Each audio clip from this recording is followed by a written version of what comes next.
reason for that, of course, is that it's raining, so I won't be able to walk about during my thought for the day. So I thought I would sympathize both of you at the same time, to those that maybe watch both channels. But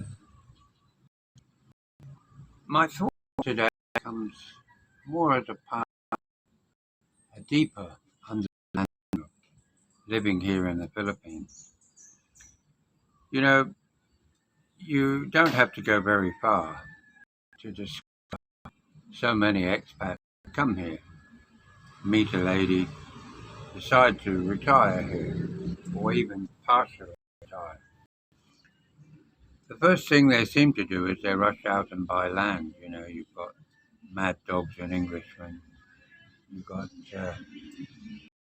what's his name, Mark, is buying a house, something like that. Then you have old Tricks, he's buying land, has all his problems with him and his wife trying to buy a block of land, title.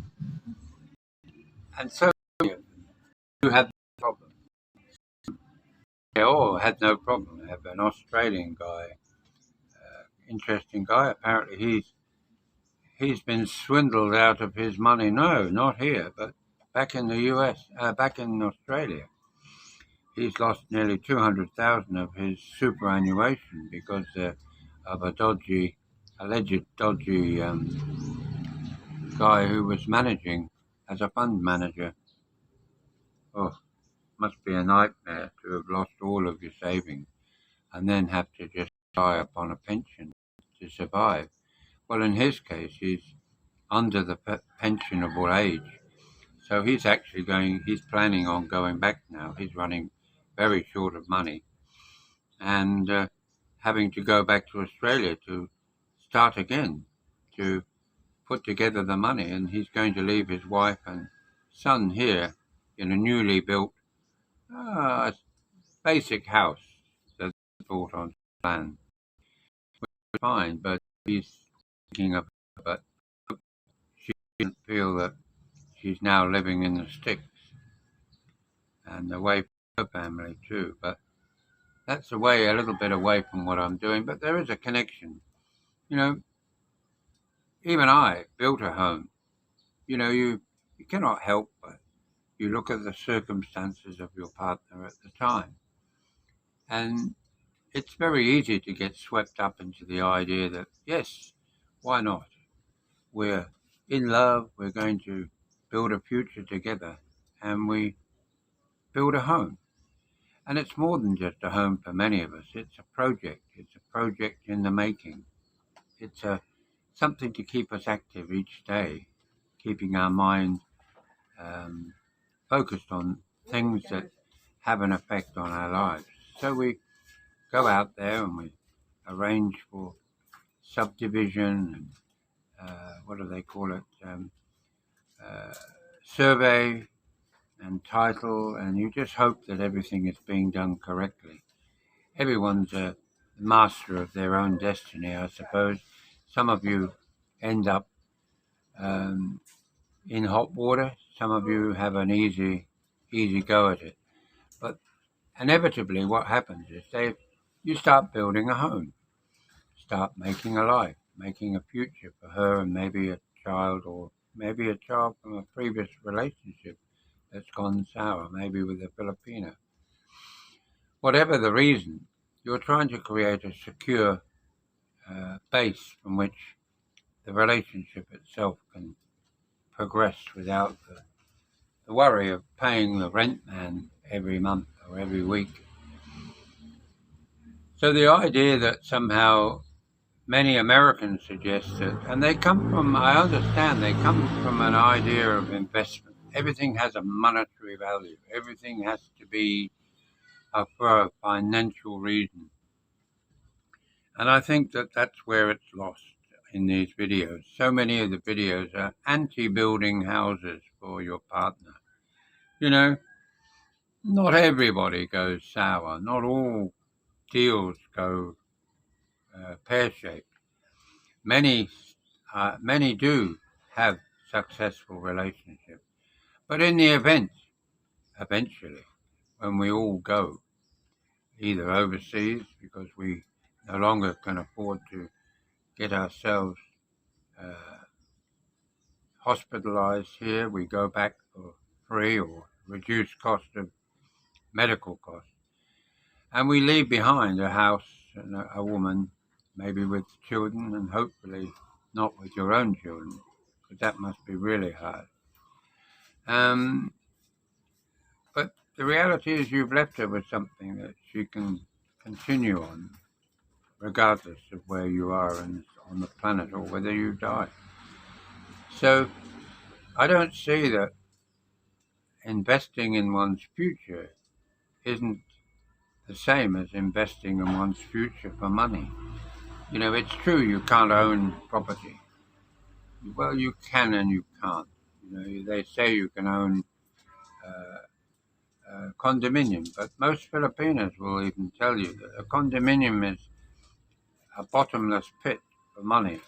You might have bought a condominium, but you've got all the management fees, the ongoing costs of any harebrained ideas that the owner of the building wants to do to the building, even if it's just maintenance, or maybe refurbishing of a foyer or something like that. You, as a owner of the condominium, will be contributing to that cost in your management fee. So it's like paying rent anyway. And as the years go by, that rent will go up and up and up. And if you leave a Filipina with a condominium, 9 times out of 10, it'll be sold at a major loss just to get out of the problem and maybe get a few pesos for her future somewhere else. Because she can't afford to pay that. Not every foreigner has a pension that is able to transfer even in part after you've died. Americans, yes, a lot of them do. Aren't they lucky?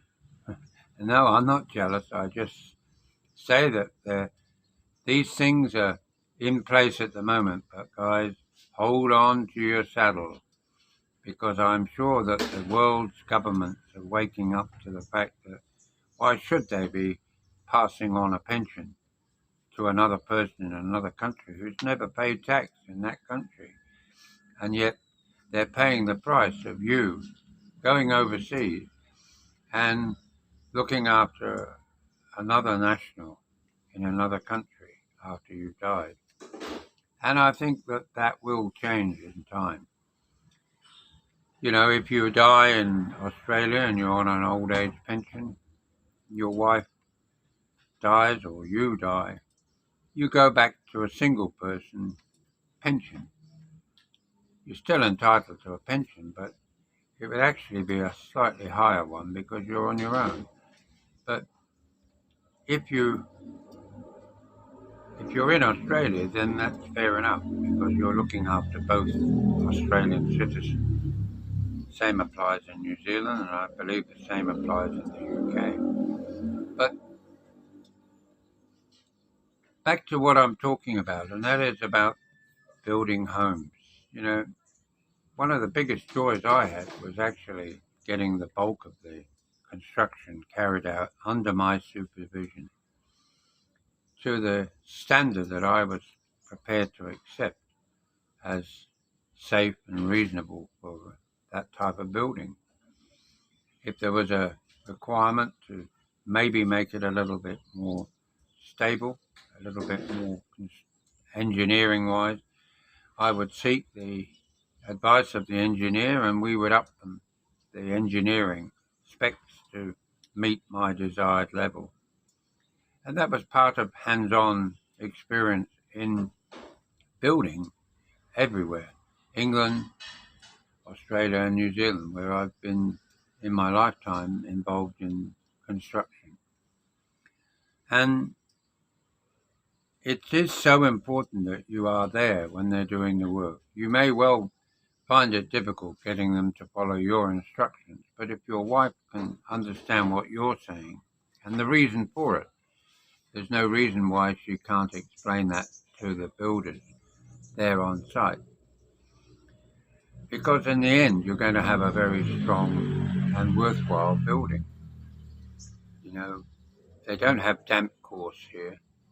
They don't have a lot of things. They don't have wall ties. They don't. All of these things are somewhat alien to their building specs, and therefore, if you want to increase the strength of a building or the insulation of a building, go ahead and do it, because once the building is done, it's very hard. Well, not impossible, but it's harder to install insulation at a later stage. I use what we would refer to in Australia or New Zealand as sisolation, which is literally like a baking a baking aluminium with a reinforced fiberglass matting in between the sandwich, double coated. And it can be applied when the building is actually up. With a little bit of thought and effort, you can do it after the building is up. So you can install the insulation if it wasn't done at the start. Mine, it was done before they put the iron on.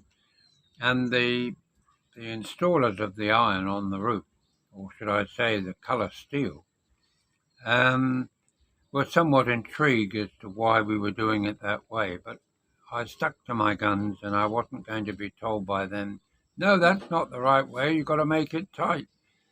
And I said, no, you have to let it overhang the rafters and the purlins, simply to allow a gap between that of the colour steel and the insulation. The whole idea is to create like a bubble effect.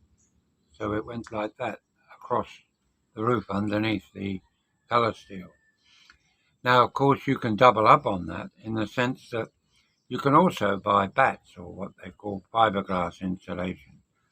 And it comes like a 4-inch or a 2-inch thick matting of fiberglass matting. And it comes in a bale, and you can buy it here from suppliers in Manila, and I believe also in Cebu. So it does cost a bit more, but you can also then lay that over the ceiling area. Even when the ceiling is up, you've got an access point into the ceiling and a young guy that you instruct how to do it. And it's a pain in the ass to do, but once it's in there, you will notice a major difference in the heat inside the room. Again, a good example of how you can make the long-term investment a better one. But again, it's down to everything. It's like even the paint that you use on the outside of the house. If you apply the same technology that you would have done overseas, like a penetrating sealer, an undercoat or a primer, and then certain number of top coats, you're going to end up with a much better finish, and one that's going to last a long time, and one that also can be power washed after without you ending up taking all the paint off. So many of the paints that they do put on the outside are water-based, and they don't all have the polymer in them that allows paint to dry as a skin over the surface. They end up over time to be very powdery. So when you do water blast it, you literally go back to the plaster underneath. So all of these things are important, but they all form part of your day-to-day maintenance, enjoyment in making your property look good, be worth the effort that you put into it. Because we want to be proud of what we've built. We want to do the landscaping the way we want to do it. And again, it's a pride thing. Taking pride in what we do and what we can achieve is important. After all, if you're in somebody else's house, a rented house, or somebody who owns a house, a Filipina who owns a house, you don't really have the same investment, so to speak. Again, that word investment. You don't have the same connection to the bricks and mortar as you would if you built it yourself. And after all, we're not around for that much longer. So therefore, it keeps us busy and it keeps us active. And that's important, a daily walk, eating well, cooking one's meals that we enjoy cooking, showing others how to make meals that maybe they never considered before. I often make myself chicken livers, onions, mashed potatoes, and ladles full of lovely brown beef gravy. Yum. But would they make that? Probably not. But when you do make it, you'll find that you're fighting at the table to get your fair share because everybody else thinks what you've made is really quite yummy. Along with curried cabbage. Nobody ever thought of that one either here. But it's another good one. Poached eggs is another one. You don't have to fry your eggs. You don't have to grill your eggs. You can poach them. What's wrong with an egg an egg cup? You can buy them on Lazada or Shopee.